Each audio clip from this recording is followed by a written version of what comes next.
This is 6 Minute English from bbclearningenglish.com. Hello, I'm Rob, and this is 6 Minute English, and I'm joined this week by Finn. Hello, Finn. Hello, Rob. This week, we're discussing sleep. New research has shown that not getting enough sleep, or sleep deprivation, can have a negative effect on our ability to learn.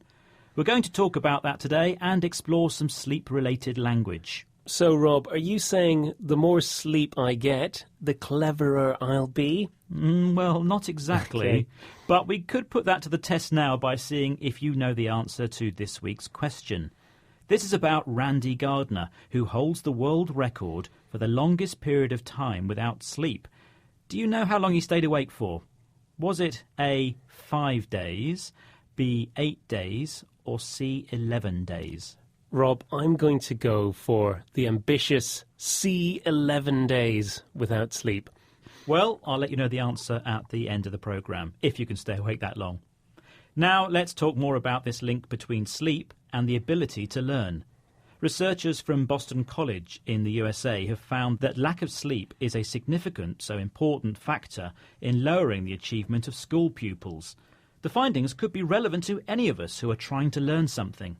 That's true. The most interesting fact is that it is more of a problem in affluent countries. So, wealthier countries such as the United States, England, France and Saudi Arabia.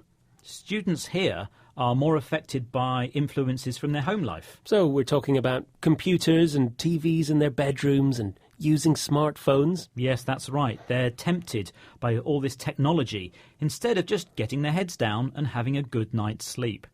The survey found 80% of 13 and 14-year-olds in the US were identified by their teachers as being affected by lack of sleep. The international average was 57%. Let's hear from William Myers, who is the principal at South River High School in the United States. He says this is a challenge for teachers. What other word does he use to mean lacking in energy? If we didn't make our classes more engaging, we would see a decline in our performance. We would see that school-wide, and in many of our classes we would see students who were lethargic, sleepy, maybe heads down at the end of the day. So we have to put a lot of work into keeping them alert and keeping them excited about school. That's quite a challenge then. He says classes have to be engaging, so interesting and exciting, to stop students getting sleepy and lacking in energy. The word he used was lethargic. Yes, this research looked at the link between the amount students sleep and their test results. Now, not surprisingly, it found that children with more sleep achieve higher test results in maths, science and reading. Now, maybe there's a lesson in there for all of us. I think I'll just shut my eyes, Rob, and have 40 winks. You mean a short, light sleep? I Well, do. Can you wait until the end of the programme, please? Scientists believe the lack of sleep causes your brain to run on empty. It struggles to absorb and retain ideas. Actually, scientists say that there are more serious problems with students staying up late before they hit the sack or go to bed, as we can hear from the BBC's Jane O'Brien. Can you identify what they are? Here at the Children's National Medical Centre, doctors are seeing more and more sleep-deprived kids. And it's not just affecting their schoolwork. It's linked to obesity, mood swings and behaviour problems. In fact, it's putting their long-term health at risk. So, the lack of sleep can also lead to health problems, such as obesity. That's when someone is dangerously overweight. And to mood swings. That's changes in how someone feels or behaves. So, what's the solution to all of this? Well, the school day in some countries start later, allowing teenagers a bit of a lie-in.